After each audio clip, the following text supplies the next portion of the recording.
할렐루야.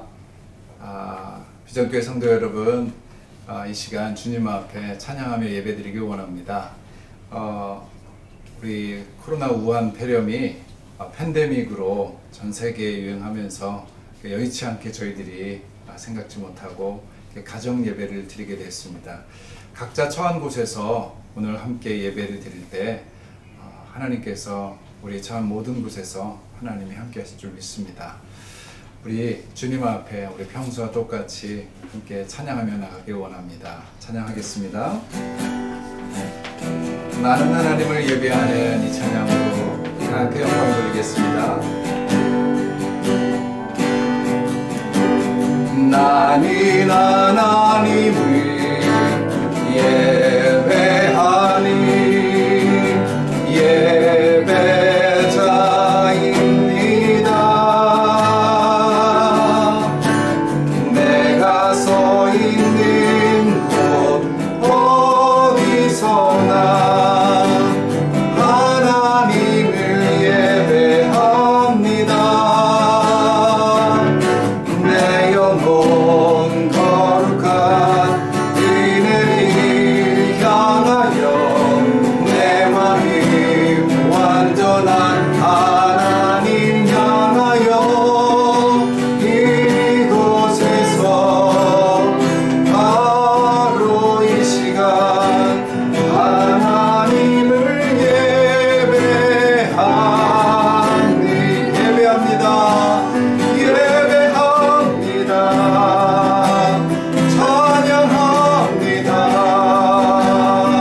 다 함께 마음과 정성과 힘을 다하여 살아계신 우리 하나님을 경배하며 찬양함으로 주님 앞에 더 가까이 모시며 나아가겠습니다. 주님 앞에 찬양합니다. 찬양하며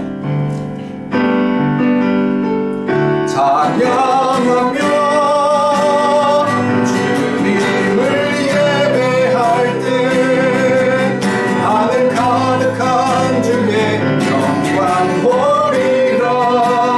나를 통하여 나의 입술을 인하여 주의 이름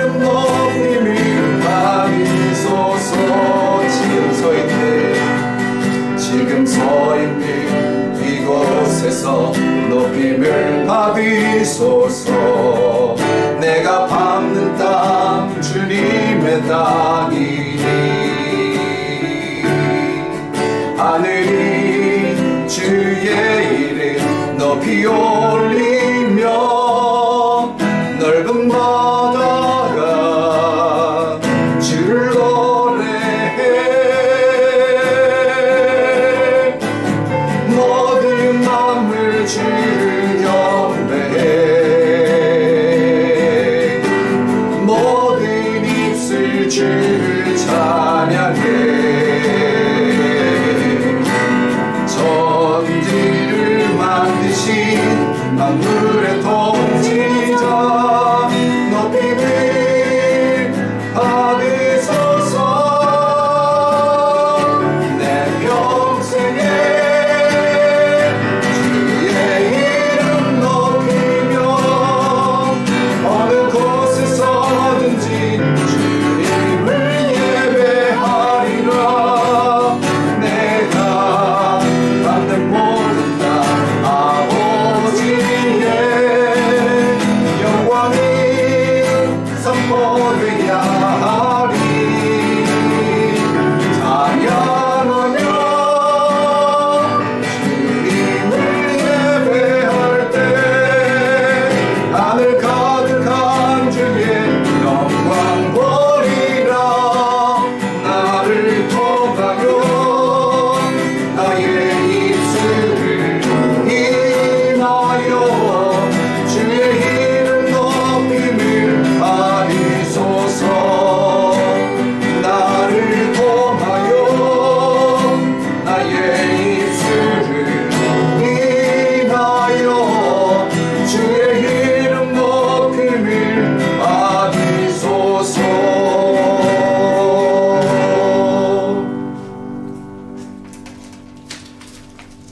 여호와여 주께서 나를 살펴보셨으므로 나를 아시나이다.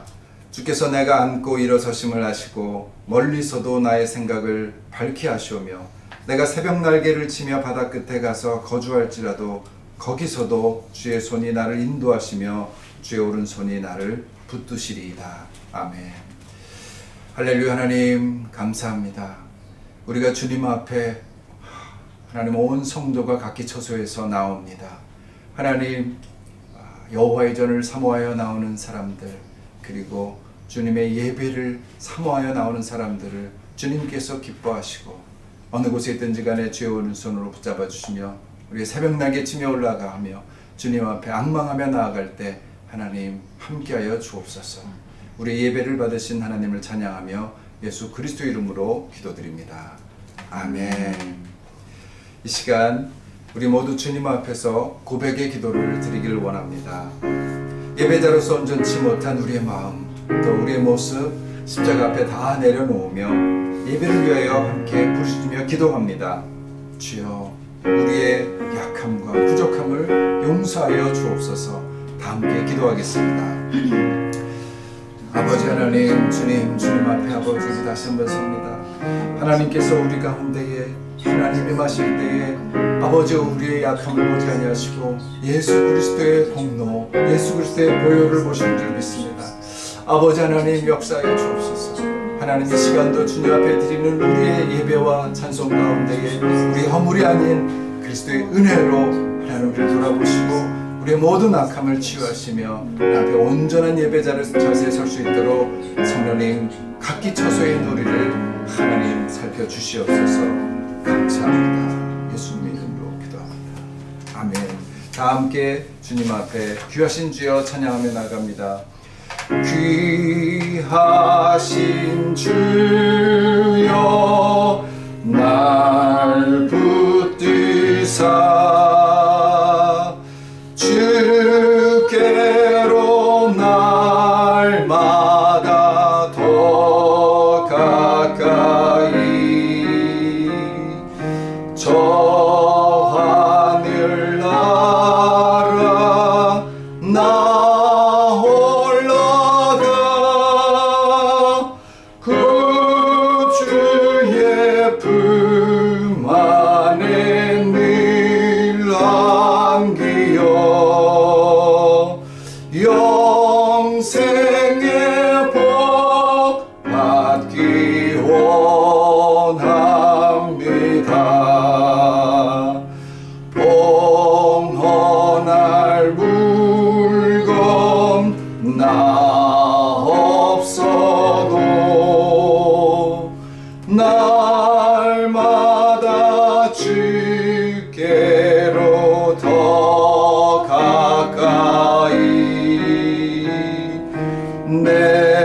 죄를 주께 다 고하리.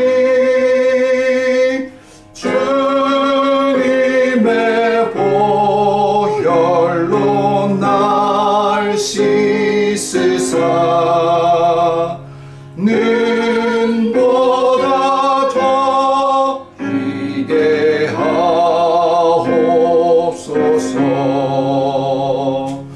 이 세상 내가 살 동안에 주께로 날마다 더 가까이 저 배는 천국 나 들어가 한없는 복락을 다 얻도록 풍성한 은혜를 주옵소서.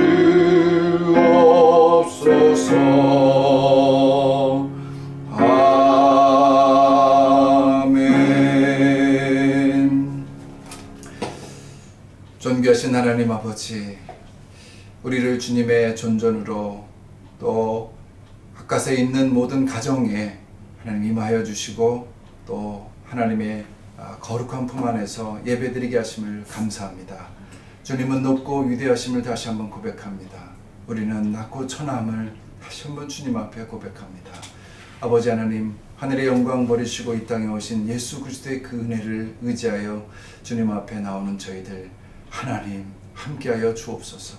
죄의 손으로 품어 우리를 보호하여 주옵소서.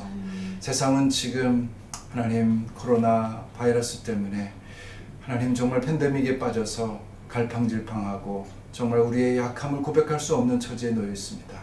하나님, 저희도 온전하게 함께 모여서 예배드리지 못하고 또 각기 처소에서 주님께 이렇게 고개를 숙이고 하나님께 예배를 드리지만 아버지 하나님, 이 시간 우리의 마음을 겸손케 하여 주옵시고 지금까지 하나님께서 우리와 함께 하셨던 그 은혜를 기억하고 우리가 예배자리 가운데에 공동체로 모여 예배드렸던 그 일들이 얼마나 큰 은혜였음을 하나님 다시 한번 고백하는 시간이 되게 하여 주옵소서. 아멘. 아버지 하나님, 우리의 연약함을 주님께서 아시오니 아버지 하나님, 주님께서 다시 한번 굳세게 하여 주옵시고 우리로 하여금 주님의 은혜를 다시 부여잡으면서 두렵고 떨림이 아니라 주님 주신 평안함으로 하나님 앞에 엎드리는 저희들 되게 하여 주시옵소서.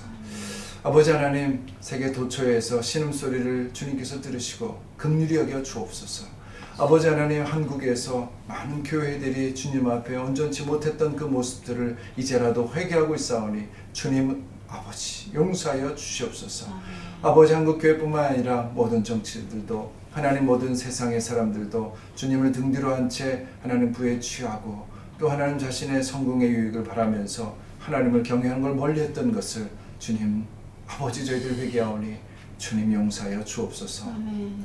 이제라도 주님 앞에 더 하나님 엎드리며 기도하며 하나님께 나오는 한국 교회가 되게 하시고 우리들이 되게 하여 주옵소서. 아멘. 아버지 하나님, 주님의 은혜를 삼하며 오늘도 주의 존전에서 머리를 숙여 예배를 드립니다. 하나님, 이 예배에 하나님 각기 있는 곳에서 성령님 역사해 주시고 아멘. 그리고 한 마음으로 드리는 예배 가운데에 하나님 은혜를 더하여 주옵소서. 아버지 하나님, 또 우리가 드리는 예배 가운데 하나님의 하늘의 음성 들려주시고 아멘. 주님께서 원하시는 대로 우리의 삶을 바쳐드릴 수 있는 하나님의 아들, 딸로 우리를 기름 부어 주옵소서. 아멘. 우리 가운데 함께 하시는 하나님 믿고 찬양합니다. 하나님, 아프고 힘들고 어려움 많은 사람들 가운데 주님의 손길로 함께해 주시고 다 같이 한 마음으로 주님 앞에 동참하는 예배되게 하여 주옵소서. 아멘. 우리 예배를 받으신 하나님을 찬양하며 예수 그리스도 이름으로 간절히 기도드립니다. 아멘.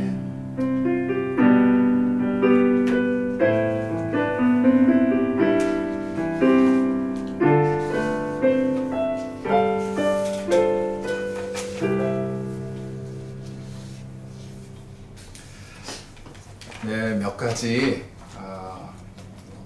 전하는 말씀 함께 나누고 우리의 주님의 성경 말씀 봉독하고 교제하기를 원합니다. 이번 주는 이렇게 저희들이 실시간은 아니고요. 저희가 이렇게 녹화를 하고 그리고 나서 인코딩을 해서 온라인으로 올리겠습니다만 들리는 소식에 의하면 1000명이 아니더라도 우리가 실시간으로 함께 예배 드릴 수 있는 방법이 있다고 합니다. 그래서 다음 주에는 3시에 함께 정말 예배를 드리는 시간을 갖길 원합니다. 기대해 주시고요.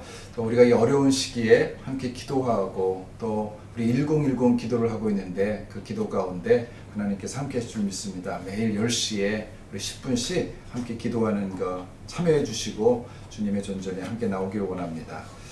오늘 예배 드리면서 또 몇 분 집사님께서 얘기하시는 거예요. 그럼 헌금은 어떻게 해야 되는가? 그 헌금은 이렇게 한 달 모아서 나중에 모일 때 드릴 수도 있지만 그렇게 되면 이렇게 커지게 되고 어려워지니까 우리 아마 제가 장로님 계좌를 통해서 여러분들께 또 카톡방에서 나눠드리겠습니다. 그럼 오늘 함께 예배드리면서 주님 앞에 정성스럽게 마련한 헌금 그쪽으로 이렇게 이체해 주시면 될 것 같습니다. 오늘 임원영 집사님 어제 밤에 오늘 새벽이죠. 출국하신 것 같습니다. 잘 도착하면 연락할 텐데 한국에 계신 분들 또 함께 기도해 주시기 바라고 아마 이 영상 제가 광고해서 한국에 계신 분들도 이 예배 함께 참여하게 될 것 같습니다.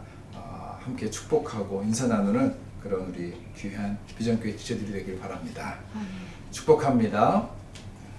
네, 오늘 주시는 하나님의 말씀 함께 읽기를 원합니다. 우리 요한복음 3장 말씀입니다. 요한복음 3장 21절부터 30절까지 말씀입니다. 22절부터 30절까지 말씀입니다. 신약성경 요한복음 3장 22절부터 30절까지 말씀입니다. 자막이 통해 나갈 텐데 함께 봉독하겠습니다. 제가 22절부터 30절까지 봉독해 드리겠습니다. 그 후에 예수께서 제자들과 유대 땅으로 가서 거기 함께 유하시며 세례를 베푸시더라. 요한도 살렘 가까운 에논에서 세례를 베푸니 거기 물이 많음이라. 그러므로 사람들이 와서 세례를 받더라. 요한이 아직 옥에 갇히지 아니하였더라. 이에 요한의 제자 중에서 한 유대인과 더불어 정결 예식에 대하여 변론이 되었더니 그들이 요한에게 가서 이르되 랍비여 선생님과 함께 요단강 저편에 있던 이 곧 선생님이 증언하시던 이가 세례를 베풀매 사람이 다 그에게로 가더이다. 요한이 대답하여 이르되 만일 하늘에서 주신 바 아니면 사람이 아무것도 받을 수 없느니라. 내가 말한 바 나는 그리스도가 아니요 그의 앞에 보내심을 받은 자라고 한 것을 증언할 자는 너희니라. 신부를 취하는 자는 신랑이나 서서 신랑의 음성을 듣는 친구가 크게 기뻐하나니 나는 이러한 기쁨으로 충만하였노라. 그는 흥하여야 하겠고 나는 쇠하여야 하리라 하니라. 아멘. 잠시 기도합니다.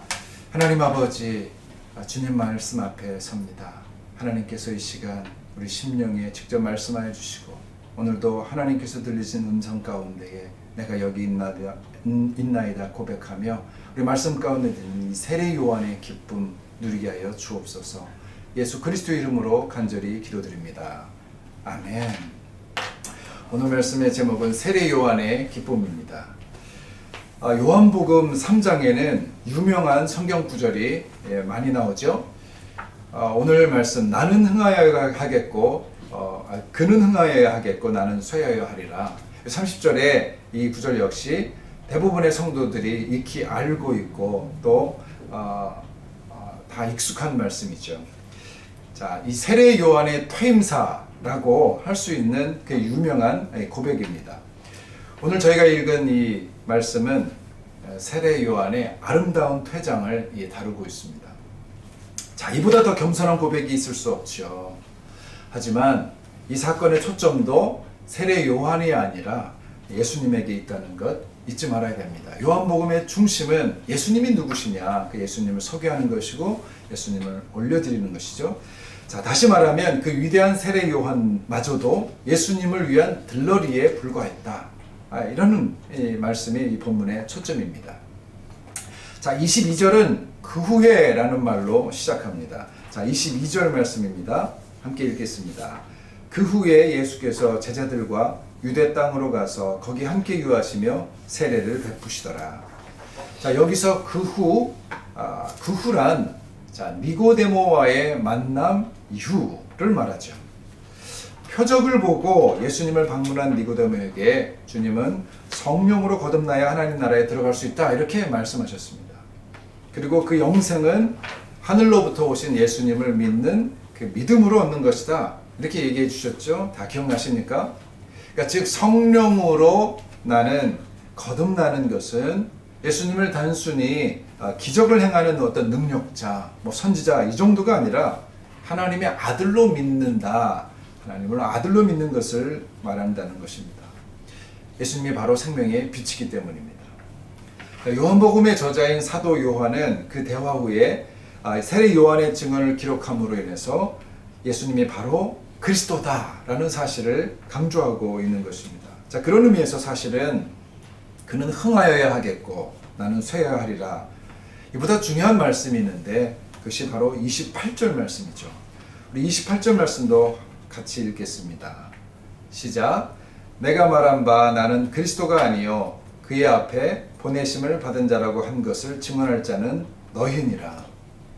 자, 예수 그리스도, 예수님이 그리스도시요 세례 요한이 아무리 훌륭해도 어떤 이만희 신천지 교주가 무슨 별말 다 한다 해도 또 마호메트가 천사의 지시를 받았다고 해도 모두 그리스도가 아니다. 이 사실을 우리가 전해야 한다는 것입니다. 오늘날 그리스도의 자리에 올라간 수많은 사람들로 인해서 사람들이 고통당하고 있습니다. 세례 요한의 고백은 우리에게 그 사실을 말씀하고 있는 거죠. 이런 인물들에 비하면 저와 같은 일개 목사는 낮아져서 아예 보이지도 않아야 하는 거죠. 자, 하나님의 사역을 한다고 하는 사람들의 유혹이 바로 여기에 있습니다. 자, 세례 요한도 이 유혹 앞에 서 있는 것이죠. 여러분, 세례 요한이 행한 주된 일이 무엇이죠? 세례를 베푸는 일이었습니다. 그래서 세례 요한이라 우리가 이렇게 부르죠. 그런데 22절을 보니까 오늘 보면 첫 번째 구절인데 예수님도 세례 베푸는 사역을 하셨다 이렇게 말씀하고 있죠. 우리 22절과 23절 같이 읽겠습니다. 시작. 그 후에 예수께서 제자들과 유대 땅으로 가서 거기 함께 유하시며 세례를 베푸시더라. 요한도 살렘 가까운 에논에서 세례를 베푸니 거기 물이 많음이라. 그러므로 사람들이 와서 세례를 받더라. 자, 지금 예수님과 세례 요한이 근처에서 함께 세례를 베풀고 있다라는 것이죠. 사실 이게 문제의 발단입니다. 이로 인해 세례 요한이 다시 지금 소환이 됐습니다. 원래 안 나와도 될 인물인데 지금 세례를 같은 곳에 비슷한 곳에서 했기 때문에 이제 어떤 얘기가 나와요. 주는 흥하여야 하겠고 나는 쇠하리라 하리라 하는 그의 고백이 성경에 등장하게 되는 그런 이 단초가 된 것이죠.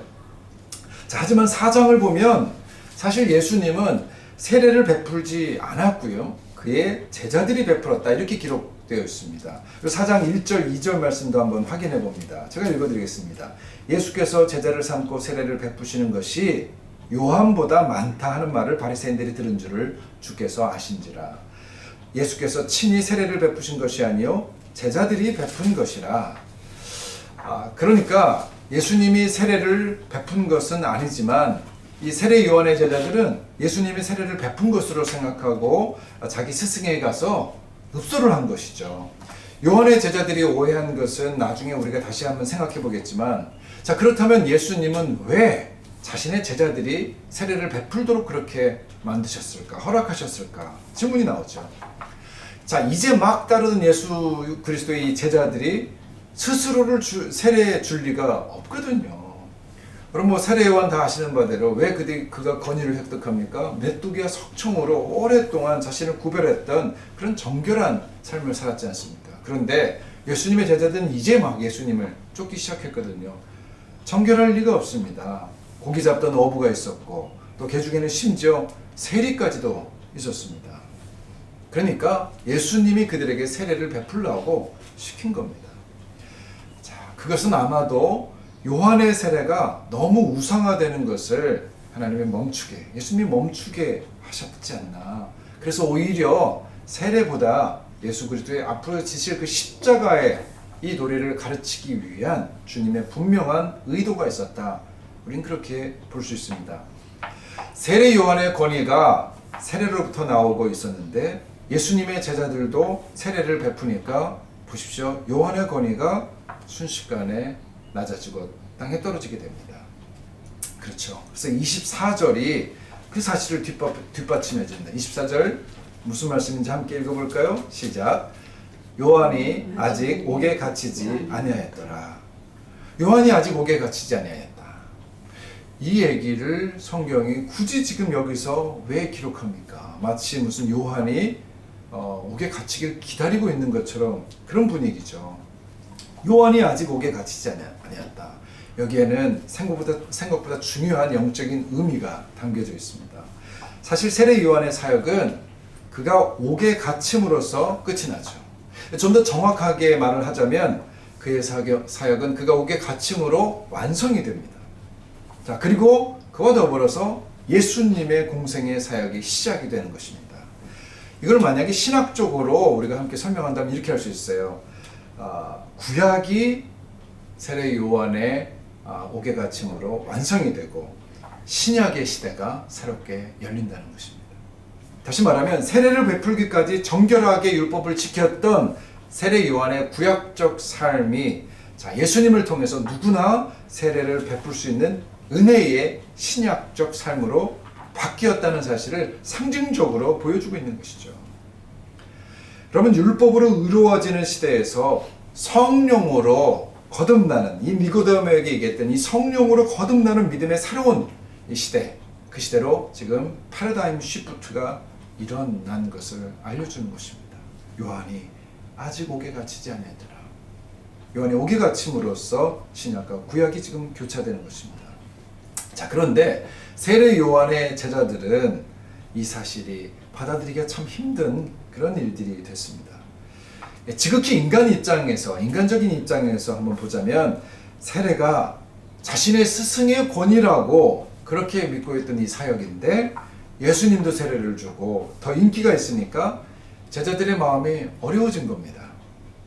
몇 년 전에 서울의 어느 시장에서 만두집과 떡집의 전쟁을 다룬 이야기가 보도된 적이 있었습니다. 만두 가게가 소문이 났습니다. 아주 맛있는 만두가 만두라고 소문나면서 장사가 막 잘 되던 그 시기에 옆에 있었던 떡가게 집에서 옆집 만두집과 똑같은 만두를 팔기 시작했다는 거예요. 그것도 더 싼 가격으로 말입니다. 그래서 두 집이 서로 다투기 시작하면서 가격 경쟁이 일어나고 또 만두집에서는 떡을 떼다 팔고 그래서 매일 신경전이 벌어지고 그래서 급기야 서로 막 이 도둑질도 하는 그런 일들까지 생겨서 방송에 나오게 되었다는 것입니다. 여러분, 충분히 이해가 되지 않습니까? 아니, 먼저 시작한 집이 장사가 잘 되니까 바로 옆집에서 똑같은 음식을 또 판다는 거예요. 이게 원조 짜장집, 원조 만두집 이런 얘기 있지 않습니까? 지금 원조에 대한 얘기가 나온 거예요. 근데 옆에서 원조가 있는데 금방 와가지고 장사를 하는 거죠. 더 잘 되는 거죠. 더 싸게 더 많이 파니까 얼마나 이게 속상합니까? 여러분, 이 이야기가 오늘 지금 이런 성경 구절하고 함께 연관해 보면 이해가 쉽습니다. 특히 세례 요한의 제자들 입장에서 생각해 보십시오. 짜증나는 일이죠. 시기도 생깁니다. 억울한 마음도 들 겁니다. 그래서 스승을 찾아가서 하소연 비슷한 것을 지금 하고 있는 것입니다. 그 내용이 25절, 26절 말씀이죠. 25절, 26절 말씀 같이 읽을까요? 시작. 이에 요한의 제자 중에서 한 유대인과 더불어 정결 예식에 대하여 변론이 되었더니 그들이 요한에게 가서 이르되 라삐여, 선생님과 함께 요단강 저편에 있더니 곧 선생님이 증언하시던 이가 세례를 베풀매 사람이 다 그에게로 가더이다. 보니까 정결 예식에 대해서 변론이 있었다고 얘기합니다. 이게 무슨 말일까요? 정결 예식 곧 세례죠. 세례에 대한 변론이 있었다는 거예요. 그러니까 예수님이 세례를 베푼 것으로 인해서 지금 막 변론이 생겼다는 것입니다. 자, 누가 맞는가? 어떤 것이 진짜 세례인가? 아니, 무엇이 원조인가? 이런 논쟁이 벌어진 것이겠죠. 이에 대해서 요한의 제자들이 스승에게 찾아가서 하소연한 겁니다. 선생님이 증언하시던 이가 세례를 베풀매 사람들이 다 그 얘기로 가더이다. 다 가더이다. 다 간다고 지금 얘기합니다. 제가 영어를 찾아보니까 everyone is going to him이에요. 모두 다 간다는 거예요. NASB의 성경에서는 all are coming to him 이라고 볼 수 있습니다. 그러니까 모두 다 그쪽으로 간다는 거예요. 아니죠. 좀 전에 우리 4장 말씀 읽어보지 않았습니까? 요한보다 더 많다. 예수님이 베푸는 세례가, 그 제자들이 베푸는 세례가 요한보다 더 많다고 설명되어 있는데, 요한의 제자들은 스승에게 그들이 다 간다 이렇게 말하고 있죠. 시기심에서 나온 과정법입니다. 세례 요한을 부추기려는 의도가 지금 다분합니다. 여기서 우리가 발견하게 되는 두 가지 사실은 사람들의 인기라는 것이 얼마나 쉽게 변하는지, 안개처럼 금방 일어났다가 사라지는 허무한 것이다 라는 것이죠. 또 하나 있다면 우리가 가까이 있는 사람들이 때론 더 위험해질 수 있다, 더 위험한 인물이 될 수 있다라는 거예요. 사실 결국 사람은 믿을 대상, 의지할 대상이 못 된다라는 거죠. 그러니까 사람들은 이 사람을 쫓아가다가도 금방 저 사람을 또 따릅니다. 이 사람 좋아하다가도 저 사람을 좋아합니다. 그래서 예수님은요, 사람들을 피해 다니셨습니다. 결국에 그들이 예수님을 십자가에 못 박으라고 외쳤거든요. 자, 주님은 가까이 있는 제자들에게 집중하셨어요. 다수의 대중들이 아니라 여러 사람들의 소리에 귀 기울인 것이 아니라 소수에게 온 에너지를 쏟아내셨습니다. 하지만 지난번에 제가 말씀드린 대로 가까이 있는 사람들도 사실은 믿을 수 있는 대상은 아닙니다. 어떤 때는 그들이 더 위험한 유혹을 내지 않습니까? 자, 나에 대한 그들의 사랑이 나로 하여금 하나님께 더 멀어지게 할 수 있다라는 거죠. 여러분 그런 일 많이 당하지 않습니까? 그들이 나를 사랑해서 하나님 외에 나랑 더 같이 있자라는 얘기예요. 그들이 나를 더 사랑한다고 내 유익을 더 한다고 하나님의 뜻보다는 내 유익을 쫓으라고 충고도 해줍니다. 여러분, 예수님도 가장 가까운 제자였던 베드로에게 유혹을 당하셨죠. 그래서 어떻게 합니까? 사단아, 내 뒤로 물러가라. 너는 나를 넘어지게 하는 자로다. 호되게 꾸짖기까지 하셨습니다. 자, 요한의 제자들이 정말 자기의 스승인 요한의 앞날을 걱정해서 다 저쪽으로 간다고 이런 하소연 읍소를 전했을까 생각해보면 그보다는 오히려 자신들의 그 시기심에서 비롯된 그런 읍소가 아니었나 싶습니다. 자신들도 사람들에게서 계속 관심과 지지를 받고 싶은데 그것이 이제 다른 사람에게, 예수님에게로 향하니까 질투가 난 거죠. 또 자존심도 상한 거죠. 나는 어떻게 되나? 자기를 걱정하는 거죠. 어쩌면 다 간다는 말에는 스승님, 나도 갈 수 있습니다. 이런 어떤 경고의 메시지가 숨어 있는 것은 아닌가. 묵상하면서 그런 생각이 드는 거예요. 근데 어쩌면 다 간다는 말에는 자신들도 간다. 그러니 당신 좀 어떻게 해봐라. 이렇게 얘기하는 거죠. 여러분, 우리는 이런 일들 쉽게 경험합니다. 모두가 나를 좋아하고 따르는 것 같지만 이제 내가 능력도 없고 더 이상 나눠줄 게 없게 되면 다 갑니다. 다 떠나갑니다. 여러분, 이것이 사람들의 속성이에요. 자기중심이기 때문에 그래요. 여러분, 오늘날의 정치가 그렇지 않습니까? 포퓰리즘이 대세지요. 사람들의 인기에 의해서 정치가 영합합니다. 또 사회는 어떻습니까? 여러분, 인기를 쫓아가는 연예인들이 우리들의 선망의 대상이지요. 사람들의 시선을 좀 만족시키는가. 그래야 돈도 된다는 거예요. 그러나 하지만 이때 우리 자신들을 돌아보는 지혜가 더 필요합니다. 내가 주님을 따르는 것도 혹시 그런 이유가 아닌지 우리는 살펴볼 수 있어야 됩니다. 여러분, 그분이 창조주시고 길이요 진리요 생명이 되시기에 쫓는 것인지, 아니면 내게 유익이 되지 않고 또 내 편이 되지 않으시면 언제든지 포기해버리고 떠날 수 있는 그런 대상으로 그분을 따르고 있는지 우리는 자문해 봐야 됩니다. 그래서 믿음은요, 고난을 통해서 증명이 되고 연단이 되는 것입니다. 자, 이에 대해서 요한이 분명하게 대답합니다. 우리 27절 말씀인데요. 27절 말씀 함께 읽겠습니다. 시작. 요한이 대답하여 이르되 만일 하늘에서 주신 바 아니면 사람이 아무것도 받을 수 없느니라. 여러분, 사람의 인기가 권위를 주는 것이 아니라 하나님이 인정하신 것이 권위라는 말씀입니다. 여러분, 세례 요한의 분명한 자기에 대한 정체성과 소명이 여기에서 지금 드러납니다. 여러분, 요한은 자신의 소명이 분명한 사람이었습니다. 하나님의 진리이신 예수님이 높아지시면 나는 그것으로 만족하다라는 거예요. 본인의 권위, 정체성도 역시 하나님으로부터 왔다라는 그 믿음이 그 세례 요한 가운데 있었기 때문에 사람들의 인기, 사람들의 시선에 전혀 흔들리지 않았습니다. 여러분, 사람의 숫자는 그저 숫자에 불과하다는 거예요. 그럼 여러분, 소명이 분명하면 결코 흔들리지 않습니다. 여러분, 두바이 비전교회 마찬가지죠. 우리에게 소명이 분명하면 전혀 우리가 요동하지 않습니다. 주님께서 부르신 목적이, 이 두바이 땅에 부르신 목적이 분명하다면 우리가 그것을 다 하는 것으로 만족하고 감사할 수 있습니다. 제가 감동받은 간증을 하신 어느 목사님이 주님께서 자신에게 사랑하는 나의 종아 이렇게 부르셨을 때 그렇게 고백하셨습니다. 주님께서 나를 구원하신 것만도 너무 감사합니다. 그러니 그저 나를 마음껏 사용하시다가 이제 더 사용할 가치가 없다, 그런 필요가 없다고 여기시면 그냥 찌꺼기처럼 버려서 구석에 둬도 저는 그냥 주님께 감사할 것입니다.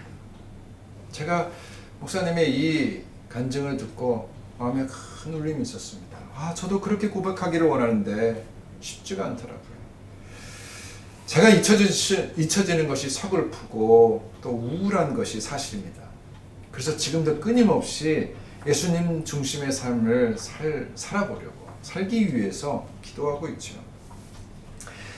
오늘 본문 말씀은 그렇게 살 수 있는 비결로 요한의 고백을 소개하고 있죠. 28절, 29절 말씀입니다. 28절, 29절 말씀 시작. 내가 말한 바 나는 그리스도가 아니요 그의 앞에 보내심을 받은 자라고 한 것을 증언할 자는 너희니라. 신부를 취하는 자는 신랑이나 서서 신랑의 음성을 듣는 친구가 크게 기뻐하나니 나는 이러한 기쁨으로 충만하였노라. 요한은 자신의 소명과 정체성을 절대로 잊어버리거나 혼동하지 않았습니다. 지난번에 말씀드린 대로 그의 정체성은 나는 주인공이 아니다 라는 거죠. 나는 보내심을 받은 자라는 것입니다. 여러분, 그리스도를 증거하기 위해 부르심을 입은 사람이지 내가 주인공이 아니다 라는 거예요. 요한복음 3장의 주인공은 세례 요한이 아니라는 거예요. 앞에 니고데모도 나왔고 그리고 성령으로 거듭나고 또 예수님의 빛이다 얘기하지 않습니까? 그러므로 요한복음의 3장에 우리가 요한을 보면서 야, 어떻게 이런 말을 할 수 있나, 세례 요한은 참 대단하다 할 수 있지만 앞에서 말씀드린 대로 요한이 지금 주인공이 아니라 요한을 통해서 하나님이 예수 그리스도가 신랑 되시고 참 구주된다는 것을 높이기 위한 사도 요한의 분명한 의도가 여기 안에 숨어 있습니다. 여러분, 우리는 모두 지금 자기 PR 시대에 살고 있죠. 그러니까 뭐라면 당신이 삶의 주인공이다, 당신 잘한다 라는 말을 들어야만 살 수 있는 시대에 살고 있습니다. 사회도 그런 사람을 인정하는 듯한 모습을 보여줍니다. 세상은 1등만 알아준다. 여러분, 이것이 우리 시대의 어떤 캐치프레이즈입니다. 선전문구죠. 그러니까 모두 다 자신이 주인공인 것처럼 살고 있기 때문에 내가 그렇지 못하다 생각하면 우울증에 빠지고 자살까지 합니다. 여러분, 인류가 이처럼 자살률이 높은 시대를 살았던 적이 없습니다. 하지만 여러분, 우리가 가치 있는 존재라는 사실과 우리가 주인공이라는 사실은 여러분 작은 차이 같지만 엄청난 큰 차이가 있습니다. 여러분, 우리는 가치 있습니다. 성경은 우리가 정말 가치 있는 존재라고 얘기합니다. 예수님이 우리를 위해서 십자가에 달리실 만큼 우리는 정말 가치 있는 존재입니다. 그러나 성경에서 우리가 주인공이라는 표현은 한 번도 한 적이 없습니다. 뭐라고요? 나는 조연일 뿐입니다. 주연은 하나님이십니다. 주인공은 하나님이십니다. 성경의 어떤 인물도 주연이 될 수가 없습니다. 아브라함도, 모세도, 다윗도 여러분 주연 배우가 아닙니다. 주인공이 아닙니다. 그냥 그들은 하나님을 드러내는, 하나님의 사랑과 하나님의 의를 드러내는 그런 조연들일 뿐이라는 것이죠. 제가 온누리 교회에 있을 때까지도 제가 이곳에 나오기까지 온누리에서 부목사 사역을 했지 않았습니까? 참 참 부족했던 모습이 많았던 목사였습니다. 여러분, 부목사로 섬기면서 제 안에 담임 목사님들에 대한 평가를 하곤 했습니다. 평가하면 부정적인 평가가 많겠죠. 아니, 저렇게 하시면 안 될 텐데, 나라면 이렇게 할 텐데. 그리고 제가 생각하던 어떤 담임 목사님의 문제점이 없지 않지 않습니까? 있겠죠. 근데 그 문제점을 내가 보고 있는데 다른 분들도 그것 때문에 실망하고 또 나한테 와가지고 그런 얘기, 담임 목사님이 이런 것이 좀 그렇다고 얘기하면 저는 조금 영악하게 반응했던 것 같습니다. 좀 그렇죠. 목사님에게 그런 점이 좀 아쉽기는 합니다. 그러니 저희가 좀 잘해야 되지 않겠습니까? 제가 그렇게 말하면서 제 마음속에 있는 거예요. 저는 그렇지 않은 사람이다. 이런 얘기가 넌지시 전달되지 않겠습니까? 그렇게 하면서 상대방의 마음을 얻고자 하는 그런 미묘한 마음이 있었던 것을 고백합니다. 여러분, 부목사는 담임 목사님의 목회를 도우라고 부름받은 종이죠. 무엇보다 담임 목사님과 성도들 간의 관계를 돕는 것이 가장 큰 역할이죠. 하지만 저는 선한 부목사의 역할을 제대로 하지 못했던 것을 기억합니다. 제가 선교사로 나오기 1년 전에 하나님께서 기도 중에 이 점을 분명하게 지적해 주셨습니다. 그래서 얼마나 울면서 회개했는지 모릅니다. 그리고 무엇보다 목회자는요, 예수님과 성도들과의 관계를 다리 놓는 그런 사람들입니다. 그것이 목회자의 사명이죠. 자, 그 일을 위해서는 어떠한 희생도 감수할 줄 알아야 합니다. 내가 낮아지고 주님이 높아질 수 있도록 성도들을 이끌어주는 것이죠. 만약에 이 직무를 소홀히 하거나 또 포기하거나 이 직무 유기를 할 때 우리는 얼마나 무서운 결과를 초래하는지 지금 우리 한국교회에서 우리는 많이 경험하고 보고 있지 않습니까? 그러나 따지고 보면 사실은 예수 그리스도 자신도 그와 같은 일을 하셨습니다. 어떤 일이죠? 죄인들과 하나님과의 관계를 그 다리를 놓으시기 위해서 이 땅에 오셨죠. 결국 십자가에 못 박히심으로 그렇게 자신을 희생함으로 그 사명을 완수하셨습니다. 그러므로 그리스도인들은 바로 이 일을 위해 부르심을 입은 자들이에요. 내가 하나님께 구원을 받았고 내가 주님의 사랑을 받았을 때 이제 나는 주인공이 아니라는 사실을 인정하는 것이죠. 내가 주인공이 아니라 하나님이 주인공이 되셔야 되고, 그리고 내가 이제 섬기는 사람들이 높아지도록 그렇게 하는 것이 우리가 주님께로 부름받은 귀한 사명이죠. 근데 이걸 어떻게 해요? 내가 십자가를 져야만 된다는 것입니다. 내가 사라짐으로 하나님이 올라가고 상대방이 높여지는 것이죠. 그것이 두 관계를 화해시키고 매개할 수 있는 귀한 사명이 되는 것입니다. 요한은 28절에서 이렇게까지 말합니다. 28절 아까 읽었습니다만 어떤 말이죠? 내가 주인공이 아닐 뿐만 아니라 심부름꾼에 불과하다는 사실을 다른 사람에게 전해야 될 사람들이 바로 너희다. 이 얘기죠. 우리가 심부름꾼에 불과하다는 사실을 다른 사람에게 전해야 될 사람들이 너희다. 얼마나 아름다운 고백입니까? 여러분, 내가 나는 별거 아닙니다. 겸손한 거 할 수 있습니다. 근데 다른 사람들이 내가 별거 아니라고 다른 사람에게 얘기하라고 이렇게 하는 것 아무나 못합니다. 이 정도까지 할 수 있을까요? 저는 너무나 아름다운 고백이다.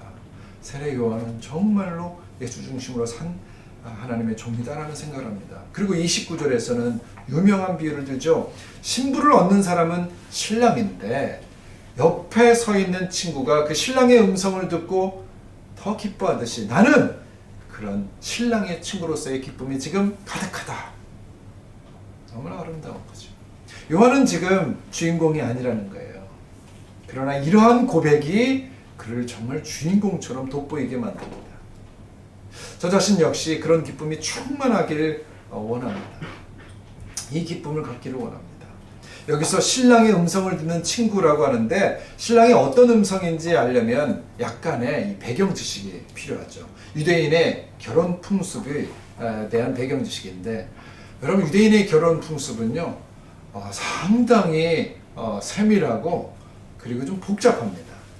그래서 유대인들 이 결혼 의식을 이해하려면 좀 어려운데 우리가 여기서 지금 알아야 될 한 가지 배경 지식은 이런 거예요. 결혼할 때 먼저 신랑이 신부 집에 가서 정혼식을 올립니다. 그리고 그냥 돌아옵니다.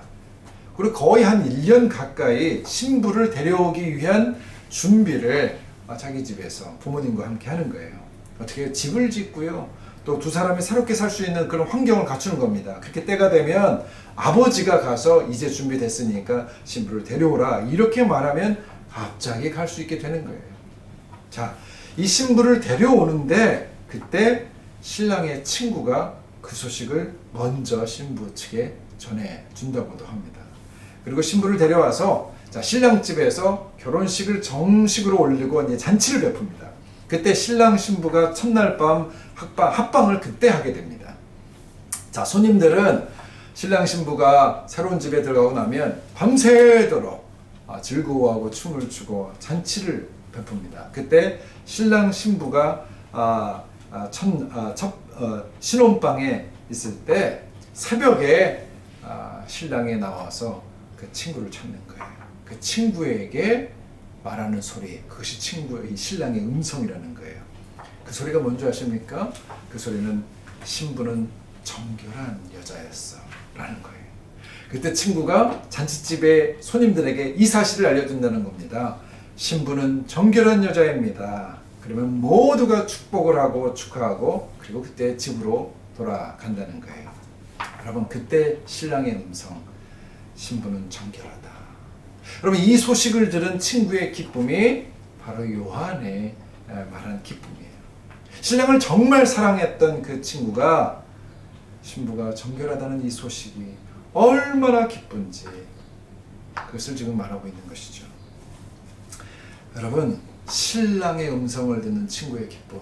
저도 저희 결혼식에 함께 공부했던 제 후배가 이 구절을 저한테 알려줬어요. 카드로 줬는데 큰 감동이 있었습니다.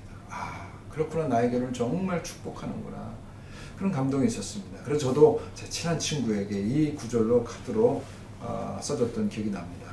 자, 요한이 이제 마지막 고백을 합니다. 오늘 중요한 말씀 30절 말씀이죠. 같이 읽겠습니다. 시작. 그는 흥하여야 하겠고 나는 쇠하여야 하리라. 자, 그는 흥하여야 하겠고 나는 쇠하여야 하리라. 여러분 잘 보십시오. 그가 흥하는 것 귀중한 목적입니다. 이거 목적이죠. 그런데 그것만이 목적이 아니다라는 거예요. 왜요? 그 뒤에 또 나옵니다. 나는 쇠하여야 하리라. 자, 영어로는 두 동사 모두 must를 썼습니다. He must increase, but I must decrease. 둘 다 반드시 이루어져야 되는 거예요. 그만 흥하는 것이 아니에요. 나는 작아져야 됩니다. 여러분, 예수님만 높이면 그다지 높아지지 않아요. 그를 높이기 위해서 내가 낮아져야만 합니다. 여러분, 하나님의 사랑을 전하기 위해 예수님이 하신 일은 뭐예요? 자신이 낮아지는 거예요. 십자가까지 낮아지는 거예요. 이 땅에 오시기까지 낮아지셨고 십자가를 지기까지 쇠하여야 졌습니다. 여러분, 이게 기독교 진리예요. 세례요한만 그런 것이 아니라 예수 그리스도가 그렇게 사셨어요. 그러니까 내가 어떤 성취할 때 얻는 기쁨만이 아니라 신랑이 기뻐할 때, 신랑이 드러나게 될 때, 그가 주인공이 될 때, 예수님이 높여질 때 얻게 되는 그 기쁨, 여러분, 이것이 진짜 그리스도인의 기쁨입니다. 우리에게 그런 기쁨이 있나요? 주님이 나를 기쁘게 해야지 내가 기쁜 거 아닙니까? 그러면 사도 요한은 지금 세례 요한을 통해서 예수님을 얼마나 높여야 하는지 정성을 다해서 이 복음서를 기록하고 있는 것이죠. 여러분, 우리가 그렇게 살기를 원합니다. 성공하는 성도들 가운데 그에 대한 반응이 두 가지로 나타나는 것을 자주 보게 됩니다. 하나는 나를 높여주신 하나님께 진심으로 감사하면서 이제는 다른 사람을 위해서 나눠주고 헌신하는 그런 사람들이 있습니다. 교회에 나와서 정말 충성하고 하나님이 하셨다고, 다른 사람들도 이런 복을 누리기 원한다고 봉사하는 분들이 계세요. 또 반면에 어떤 사람은 자신이 더 대단한 사람인 것을 증명하려는 듯 보여서 그래서 더 큰 성공을 위해서 새로운 목표를 다시 세우고 그렇게 함으로 다시 내면은 가난한 자로 전락하고 맙니다. 더 높이 올라가요. 그래서 자신을 더 증명하길 원해요. 더 성공하고. 여러분, 교회에서 봉사할 때도 우리가 자주 하는 실수가 뭐냐면, 이렇게 헌신하는 나를 왜 목사님이 몰라주시나, 다른 사람들은 왜 나만큼 또 봉사하고 섬기는 게 아닌가, 나는 11조 하는데 다른 사람은 왜 11조 안 하나. 그러나 여러분, 내가 낮아지며 섬길 때 주님이 높아진다는 사실, 주님이 더 기뻐한다는 사실, 이게 정말 중요하죠. 내가 이렇게 봉사할 수 있는 것이 얼마나 큰 은혜인지 감사하고 기뻐하는 사람을 통해서 주님이 높아지십니다. 여러분, 이런 기쁨이 충만합니까? 오늘의 주인공은 세례 요한은 아니에요. 그러나 이런 세례 요한의 삶을 통해서 주님은 세례 요한을 좀 높여주고 계세요. 여러분, 이 한 주에도 세례 요한의 기쁨으로 승리하신 한 주가 되길 바랍니다. 코로나 바이러스 때문에 우리가 상황이 이렇게 됐다. 여러분, 여기에 집중하지 마십시오. 이것을 통해서 주님이 높아질 수 있다는 사실이에요. 우리 함께 이 찬송을 부르면서 주님의 높아지심을 기뻐하고 내가 주님을 찬양하는 시간이 되길 바랍니다. 나는 주님을 찬양하리라. 이 찬양으로 우리의 믿음의 고백을 하겠습니다. 나는 주님을 찬양하리라. 반주해 주십시오.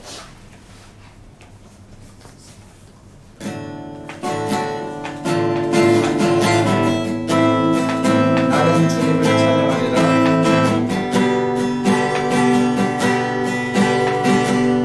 나는 주님을 찬양하리라. 새 노래로 주 찬양. 나는 주님을 찬양하리라. 새 노래로 주 찬양. 나는 주님을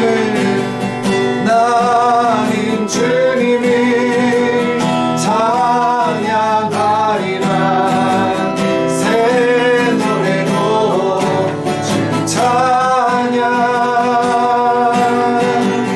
나는 주님을 찬양하리라. 새 노래로 주 찬양. 온 만과 뜻하여서 주님을 기뻐하니 그 손을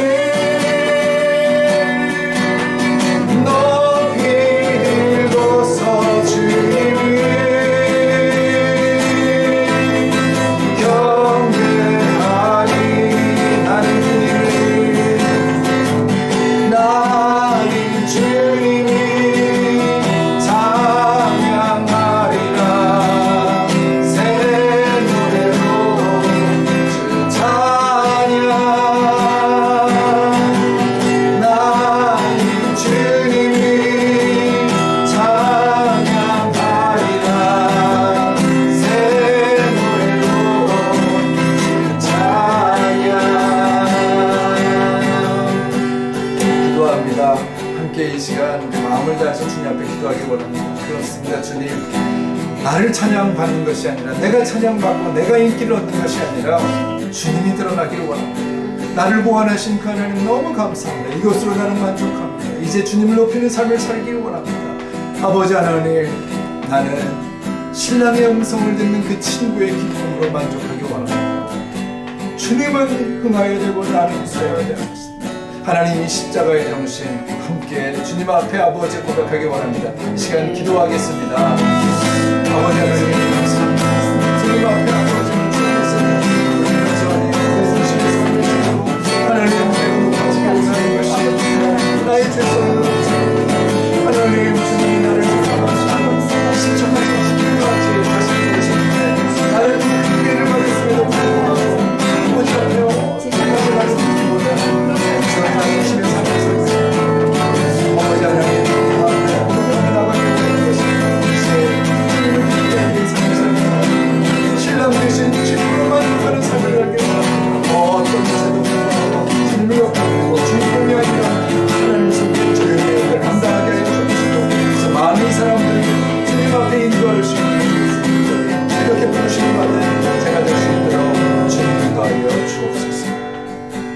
하나님 아버지 감사합니다. 오늘 주님께 주신 이 말씀을 하나님 우리가 곰곰이 묵상하고 또 우리 삶에 실천할 때에 아버지 하나님께서 우리를 통하여 높임을 받으시고 우리로 하여금 주님께 칭찬받는 종이 되게 하여 주옵소서.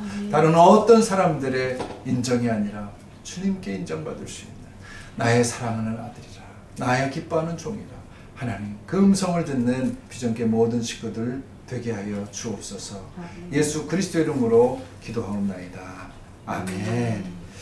이 시간 주님 앞에 헌금 드리는 시간입니다. 우리 은혜 아니면 이 찬양을 하면서 주님 앞에 마음으로 물질로도 봉사하는 헌금하는 시간 갖겠습니다. 은혜 아니면 나 서지 못하네. 은혜 아니면 나 서지 못하네. 십자가의 그 사랑 능력 아니면 나 서지 못하네. 은혜 아니면 나 서지 못하네. 놀라운 사랑 은혜 아니면 나 서지 못하네.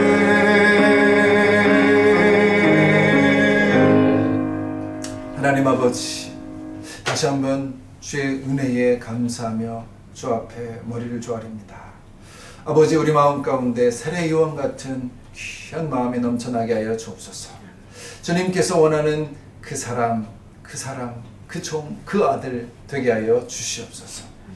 주님 앞에 바쳐드린 헌금이 하나님 우리 마음의 조그만 정성입니다. 그러나 우리가 주님을 더 깊이 사랑하고 생명마저 주 앞에 드릴 수 있는 그 십자가의 사랑을 아버지 앞에 증명하는 저희들 되게 하여 주옵소서. 주님, 바쳐진 물질 가운데 함께하여 주옵시고 우리가 궁핍함에 처하지 아니하고 하나님 풍성함으로 주님을 더 경외할 수 있도록 하나님 드리는 손길마다 복의 복을 더하여 주옵소서. 주님, 이 시간 각 가정에서 드리는 하나님을 향한 그 예배 가운데 주님이 특별히 오른손으로 안수하여 주시고 하나님 그곳이 베델이 되게 하여 주옵소서. 하나님의 집이 되게 하여 주옵소서. 우리와 함께 하신 하나님 찬양합니다. 언제 다시 또 우리가 함께 만날 수 있을지 아직은 잘 모르지만 주님이 정하신 날에 함께 모일 때에 기쁨으로 화답하며 축복할 수 있는 저희 비전교회 공동체 되게 하여 주옵소서. 예수 그리스도 이름으로 기도하오며 이제는 우리 주 예수 그리스도의 은혜와 하나님의 사랑하심과 성령님의 인도 역사 교통하심이 주님 앞에 온전히 가정에서 무릎 꿇고 세례 요한의 그 기쁨으로 주님께 영광 돌리길 원하는 거기에 있는 주님의 친백성들 가운데에 저들의 가정과 그 기도 위에 그 삶 위에 또 우리 두바이 비전교회에 흩어져 있는 주님의 선교사들 가운데 이제와 영원토록 함께 없시기를 간절히 축원하옵나이다. 아멘. 하나님 감사합니다. 우리 예배를 받으신 하나님을 찬양합니다. 아버지 역사해 주옵시고 하나님 반드시 우리 함께 주님을 찬양할 수 있는 날 허락하셔서 기쁨 가운데 나오게 하여 주옵소서. 살아계신 하나님을 찬양합니다. 살아계신 주 나의 참된 소망 걱정 근심 전혀 없네. 사랑의 주내 걸 인도하리. 내 모든 삶의 기쁨 늘 충만하네. 살아계신 하나님께 감사 기뻐하는 박수 드립니다. 이제 일주일 동안 더 승리하시면서 저 앞에 기도하면서 또 기도 중에 함께 만나겠습니다. 축복합니다.